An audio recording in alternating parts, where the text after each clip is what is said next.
Welcome to the Speaking Your Lingo podcast, where my goal is to help this generation think well. My name is Shane Lingo, and today we are jumping into a brand new series all about the concept of truth. In fact, I'm calling today's episode, The Truth About Truth. And so throughout this series, we're going to be wrestling with some of life's biggest questions as we focus on this concept of truth. Today, let me start out with a question. Growing up, did your parents ever have these, what seem like random phrases that they would say every so often? Phrases that they would repeat over and over again throughout the course of your childhood. Phrases that were meant to teach you something. Or maybe they were phrases that were meant to make you laugh. Or phrases that were meant to make you think at a deeper level. And if you're like me as an adult, those phrases are now burned way down deep into your memory. So far down that they've probably, in many ways, become a part of you. Well, when I was growing up, my dad used to have this phrase that I'll never forget. He used to say this: liars are worse than thieves. Anytime that someone would tell a lie, you would hear my dad say, liars are worse than thieves. They lied, and liars are worse than thieves. And while this might be an interesting way to say it, my dad was communicating to us kids that lying is one of the worst things that you can do. And so for him, someone stealing something or someone who's a thief is really high or bad on the list, if you will. And lying goes even beyond that. And so this was his way of communicating that, again, lying is one of the worst things that you can do. And as I've grown up and as an adult, these words, these 5 simple words really taught me a valuable lesson. From a young age, they taught me to value truth. Now, one of the challenges with having this conversation today in our current cultural context concerning this topic of truth is that many people are confused on what truth actually is, or when we use the word, what we actually mean by it. And yet this podcast is built on the idea of helping this generation think well. And I'm convinced that we can't get there unless we start with truth. In order to think well, we have to understand how truth and reality come together. And so I want to start this series and this episode by clarifying what I mean when I use the word truth, because there are really 2 ways that something can be true. Something can be subjectively true, and then something can be objectively true. And so when you think about subjective truth, I want you to think about music for a moment. What is the truth about music? Well, the truth about music is that early 2000s pop punk is the best music ever created. I'm talking Blink-182, Fall Out Boy, Good Charlotte. If you grew up as a 90s kid in a strict Christian home, maybe Reliant K might be all you ever got. But early 2000s pop punk music is the best music. Now, if you disagree with me, I can't look at you and tell you that you're wrong, because when it comes to music, I have my favorite genre of music, and you have your favorite genre of music because it's subjective. And so, as long as your favorite genre of music isn't country, we can be friends. And I'm only kidding. My wife's favorite genre of music is country. But it's okay for you to have your favorite genre of music that you like. And it's okay for me to have my favorite genre of music that I like, because it's subjective, right? What's true for you is true for you when it comes to the music that you like. What's true for me is true for me when it comes to the music that I like. And that makes sense when it comes to music. We don't all have to like the same kind of music. And again, that makes sense. It's a preference. That's a subjective truth. But let's talk about objective truths for a sec, because objective truths are different. When you think about objective truth, I want you to think about an antidote for a sec. Imagine that you and your family, you're on a vacation in Australia and you're bitten by a super rare and venomous snake. Because of course, that's what happens when you visit Australia, at least in my mind. And now imagine you're rushed to the hospital and you describe to the doctor on duty the situation you're in. And you're able to describe to them the type of snake that bit you and exactly what happened. And now the doctor looks at you and says, you're lucky that you came in today because you only have a few hours left to live, and there's only one antidote that will save your life. And lucky for you, we actually have a supply of it here. Now, imagine that in this scenario that the doctor is correct in their assessment. You wouldn't say to the doctor, well, I don't know, what else do you have? I don't really like antidotes. Or I don't know, I don't really like that flavor. Let me try something else. Maybe I'll try some essential oils or something like that, right? You can't, because nothing else is going to work if this truly is the one and only antidote. This is the one true cure for the snake bite. And see, it doesn't matter if you don't like the antidote. It doesn't matter if you believe the antidote will work or if it won't work. If it is the one true cure, it's the one true cure, and it's true whether you believe it or not. See, that's the thing about objective truths. They're true whether you believe in them or not. And so subjective truths, they're preferences, like your favorite type of music. But objective truths are facts. Let me give you another example of this. My family and I, we own a dog, and my dog's name is Charlie. Now, Charlie is a mix of two major breeds, and I want you to take a moment and think about it and guess what kind of dog you think Charlie is, or what two breeds you think she's made up of. So picture her in your mind and make a guess. Now, if you were able to share your guess with me, I wouldn't say that you have your truth about my dog, Charlie, and that I have my truth about Charlie. That wouldn't make sense because there's an objective truth about Charlie and the breeds that she's made up of. And that truth goes beyond our opinions. And if you said she's part pit bull and part Rottweiler, you'd actually be incorrect. That's not what she is. So what is Charlie? Well, Charlie is half Frenchie and half pug, also known as a frug. But after knowing that, again, wouldn't that be odd to say that you have your own truth about Charlie and I have my own truth about Charlie? No, that would be weird. You can't really say she's a Chihuahua because she's not. She's a frug. And saying she's a Chihuahua or some other kind of dog would mean that we have two mutually contradictory claims, right?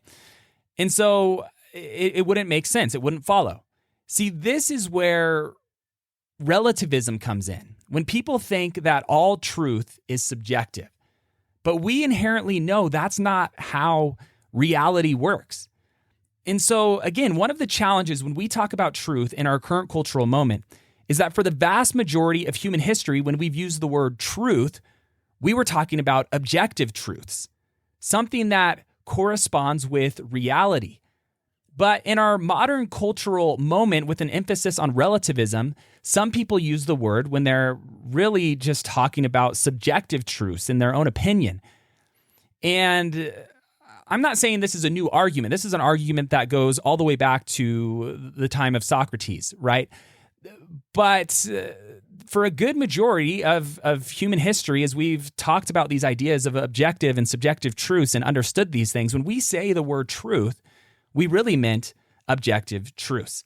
And I love what apologist Greg Koukl says about this. He says, confused talking leads to confused thinking. Some beliefs are true, others are not. The difference matters. If a story is not accurate to reality, it's not any kind of truth at all. So it could never be my truth or your truth, even though we may believe it. It can only be our delusion. And so when we talk about things being true on Speaking Your Lingo, I'm talking about things being objectively true, things that correspond with reality, an external reality that is separate from human opinion.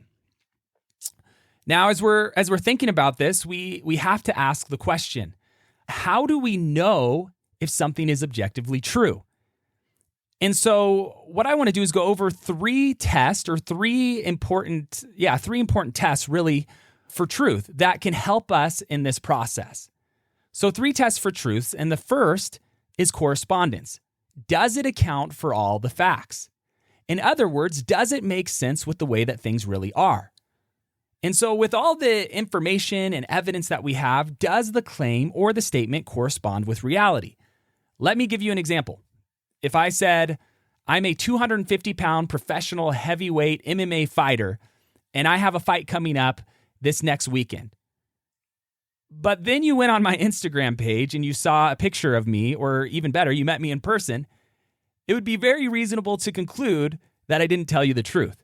In fact, I only weigh about 165 pounds or so, and although I grew up wrestling, I have never been in or plan to be in a professional MMA match. So when it comes to my original claim, the facts just don't support the claim. I don't get to say that I am a 250-pound professional MMA fighter because it just doesn't correspond with reality. Now, a second test for truth is coherence. Does it contradict itself? If I said my sister is jealous of me because I'm an only child, you'd kind of step back and think, wait, what do you mean by that? Because someone can't be an only child and have a sibling at the same time. That statement contradicts or cancels itself out by definition. In other words, it cannot be coherent if they are two mutually exclusive claims. So take a moment and try to think about some statements that contradict themselves. Let me give you a few more examples. So for example, you shouldn't believe a word I say. Well, then you kind of have to ask the question, should I believe that? We can't do anything. We can't know anything. Do we know that? There's no such thing as truth. Is that true? Science is the only way to determine truth. Well, can you prove that scientifically? Everything is an opinion. Well, is that just your opinion? All truth is relative. Is that relative, right? And so when we look at these different phrases, right, we can see that they're not coherent. They fall apart. Now, a last test for truth is functionality. And when we talk about functionality, or is it functional, really we're asking the question, is it possible to live out meaningfully and consistently? Sometimes you hear people make the claim that life is meaningless, but no one can truly live as if there's really no meaning to life. Or maybe even a better example, some people say that morality is subjective. And kind of this idea that we each get to choose our own morality. But no one really can live that way, as if I get to truly make up my own morality and you get to truly make up your own morality. Now, why is all of this important? Why is this conversation about truth and everything that we're talking about today important? It's because we all have different views on reality. We have different views about God. Is there a creator, or did we get here by some cosmic accident? We have different views on morality. Are there objective moral truths, or is morality all subjective? Is gender fixed at birth, or is it fluid and something that we get to decide for ourselves? And one of the biggest questions is the earth flat or is it a sphere? Right? Now, at the end of the day, there's an objective reality to all these questions. And so when it comes to the God question, for example, at the simplest level, there's really only two options. Yes or no. Either there is a God that exists or there isn't. Either God is real and there's an objective reality to that, or there's not.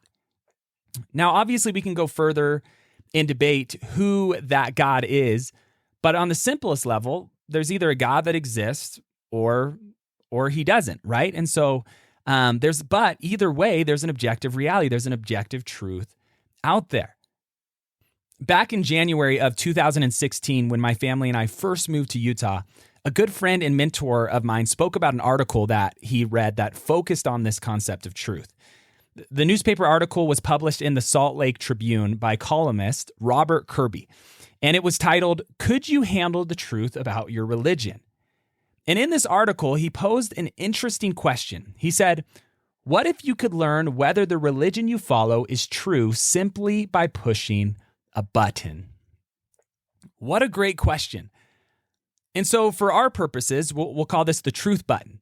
Imagine you had access to this truth button. And now you're standing in front of it. And if you choose to press this button, you will learn if everything you believe about life, God, religion, evolution, if it's true or not. You'll learn if you press this button, you'll know if it's true. The question is do you press the button?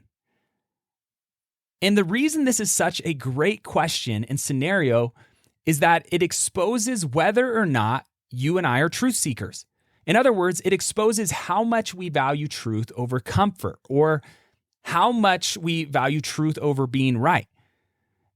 See, the challenge for most of us is that we often value two things over truth. It's those two things. First, we overvalue comfort. We are on a comfort quest. We don't want to be challenged, or we don't want to be hurt. And the truth can be hard. As the saying goes, the truth hurts. But this actually brings me to our quote of the day. And so, as always, I'm gonna read a quote for today. And as I read it, I want you to take a moment to think about it, and I want you to guess who said it. It says this: "If anyone can prove and show to me that I think and can act in error, I will gladly change it. For I seek the truth by which no one has ever been harmed. The one who is harmed is the one who abides in deceit and ignorance." So take a moment, think about it, guess who said it. If you guessed Marcus Aurelius, the ancient Roman emperor and philosopher, you are correct. Born in Rome on April 26, 121 AD, Marcus Aurelius was a Stoic philosopher and the last of the 5 good emperors of Rome, due to the fact that he helped sustain a time of prosperity for the Roman Empire. But I love what he says. It's not the truth that harms. The truth is true whether we know it or not. But on the other hand, it's truly ignorance and deceit that cause harm in our lives. It's not being aware of the truth, not knowing what the truth actually is when the truth can truly hurt us. Now, the second thing we often value over truth is proving our views right. Sometimes we can be more focused on making sure that we win an argument than stepping back and asking what is actually true. So we have these preconceived notions or these preconceived ideas, and sometimes we go into a conversation or a topic, and instead of focusing on the question of, okay, what is ultimately true, sometimes we can go into those conversations and essentially just try to prove ourselves right. And so what we're talking about in philosophical terms when it comes to this conversation overall is epistemology. It's the theory of knowledge, what we know and how we know it. When you study philosophy, there are 3 questions that epistemology asks. What is knowledge? In other words, what's the difference between knowledge and opinion? Can we have knowledge? And you could say that, are human beings capable of achieving knowledge? And how do we get knowledge? What is the process that will lead us to knowledge? And so let's focus on that first question for a moment. What is knowledge? When talking about epistemology, knowledge has 3 key parts. There's belief, which is an acceptance that a statement is true or that something exists. Then you have truth, that which corresponds with reality. And then you have justification. And justification would be why one has good reason for holding their beliefs. And so essentially what justification does is justification is what connects the beliefs in our mind to the world. It's the argument that supports, or it's the basis for a belief that shows that it's true. And so if I can provide evidence for my belief that is adequate, then I would have what we would call true justified belief. And if I have true justified belief, then I can claim that I have knowledge. And Plato is actually the one who first came up with this formula. He's the one that put this formula together. Knowledge equals true justified belief. And so as truth seekers, those who want to seek the truth, we want to increase true beliefs and decrease false beliefs. And we want to get as close as possible to true justified belief with all of our beliefs. We ultimately want knowledge. Now, the problem is some would say, and skepticism would look towards this, is that some people will say that we can't acquire truth at all. And if we can't acquire truth, then we can't acquire knowledge. But again, to say we can't acquire truth falls apart because you'd have to ask, where did you acquire that truth from? Right? And so I'm going to assume, if I'm going to assume anything, that we can acquire truth. We can know what corresponds with reality. And on the other hand, the problem with relativism, which says that what's true for you is true for you, and what's true for me is true for me, is that our beliefs don't form the world. Our beliefs are perceptions about the world, but the world, it remains what it is regardless of our thoughts about it, right? I recently saw a film by the title of Mr. Jones. And overall, this film was great. From the storyline to the acting to the spotlight it shines on this historical moment, it was all great. With that, there is one scene you might want to skip over due to some nudity, but other than that, I give this movie 2 thumbs up. And the movie is based on a real historic event pertaining to Stalin and during the time that he was leading the Soviet Union in the 1930s. And in the film, a journalist by the name of Gareth Jones decides to travel to the Ukraine in order to uncover the truth about what was really going on there during this time. And in doing so, he discovers the horrors of Stalin's man-made famine from a firsthand experience. And so in the film, you get a picture of the ruthlessness of the Communist Party, and you see the weakness of the West, which is essentially too afraid to stand up to what's happening. And you also see things like the New York Times and these other intellectual elites during the 1930s defend this horrible atrocity and thing that's going on within the Soviet Union. And so definitely a film worth watching, but I want to highlight one dialogue in the film that I really appreciated as I was watching it. There's a scene in which Mr. Jones and another character, Ada Brooks, are going back and forth in a conversation about the importance of truth and journalism. And at one point in this conversation, after being accused of having an agenda, Jones fires back and he says this: "I don't have an agenda unless you call truth an agenda." And Ada Brooks responds back and she says, "Yes, but whose truth?" Gareth Jones says, "The truth. There is only one kind." Ada Brooks looks back and she scoffs and she says, "That's so naive." And Gareth Jones says, "Journalism is the noblest profession. You follow the facts wherever it leads." And so as we're talking about truth and what it means to be a truth seeker, that's ultimately the goal. We want to follow the facts, or we want to follow the evidence wherever they lead. And so that's what I hope to do in this series as we wrestle with some of life's and reality's biggest questions. I want us to be truth seekers. I want us to follow the facts and follow the truth wherever that may lead us. Now, as we wrap up today, I'm really looking forward to the rest of this series, including the next episode. Because in the next episode, I'm going to be answering the question of what happened to civil discourse? In other words, how do we have these conversations about truth? Where do we even start? Especially when it seems like so often nowadays people are so offended once we come to the topic of truth, or we might point out a specific truth. So how do we ultimately have these conversations, and what happened to our ability as a society to be able to enter in and to have civil discourse? And so I want to encourage you that if you haven't done so already, to give this podcast a follow. And if you've enjoyed this podcast so far, I want to encourage you to also leave a review. I really appreciate all of the great feedback that I've been getting lately. And so I love your guys' feedback. So if you haven't left a review, or if you want to leave a comment, again, you can go to speakingyourlingo.com and send me a message or ask me a question. I would love to be able to talk with you guys. I'd love to be able to respond to those questions. But overall, again, I want to say thanks for listening, and we'll see you on